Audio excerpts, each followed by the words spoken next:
நாளைய பாரதம் இருக்குது. இன்றையிலிருந்து 5000 வருடங்களுக்கு முன்னாடி இந்த பாரதம் வந்து சொர்க்கமா இருந்தது. அங்க மனிதர்கள் எப்படி வாழ்ந்தாங்கன்னா அமைதி, அன்பு, ஆனந்தம், சந்தோஷம், மகிழ்ச்சியா வாழ்ந்தாங்க. அவங்கள தான் தேவதைகள், தெய்வீக குணங்களோட மனிதர்கள் வாழ்ந்தாங்க. அவங்க தேவதைகள். எல்லா தர்மத்திலும் சொல்லப்பட்டிருக்கு பாரதம் இந்த சொர்க்கமா இருந்தது, பேரடைஸ், ஹெவன் அப்படின்னு எல்லா தர்மத்திலும் சொல்லப்பட்டிருக்குது. அதனாலதான் பாரதத்தை அவ்வளவு புகழ் பாடியிருக்காங்க. பாரத பூமி பழமையான பூமி, 33 கோடி தேவர்கள் வாழ்ந்த பூமி, புண்ணிய பூமி, பாலாறு தேனாறு ஓடிச்சு, ஆரோக்கியம், செல்வம், மகிழ்ச்சி 100% இருந்தது. இப்ப இருக்கா? ஆரோக்கியம், செல்வம், மகிழ்ச்சி 100% இருந்தது. ஆரோக்கியமும் இல்லை, செல்வமும் இல்லை. செல்வம்னா நம்ம என்ன நினைச்சிட்டு இருக்கோம்னா பணம், காசு, இதுதான் செல்வம் நினைச்சிட்டு இருக்கோம்.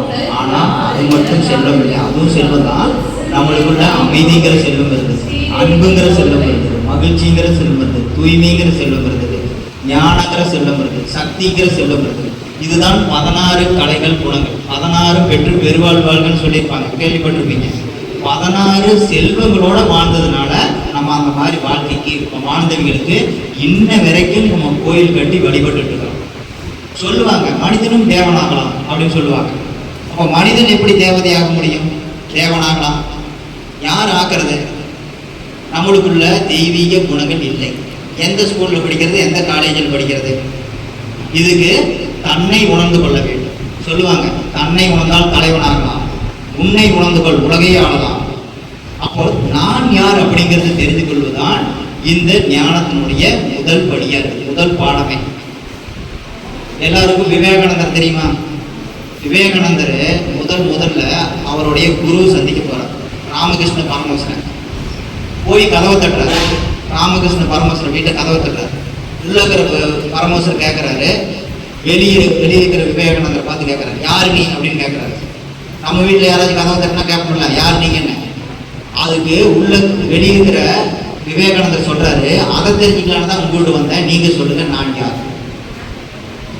அப்போ நான் யாருங்கிற கேள்விக்கு எனக்கு பதில் தெரியல, நீங்க சொல்லுங்க.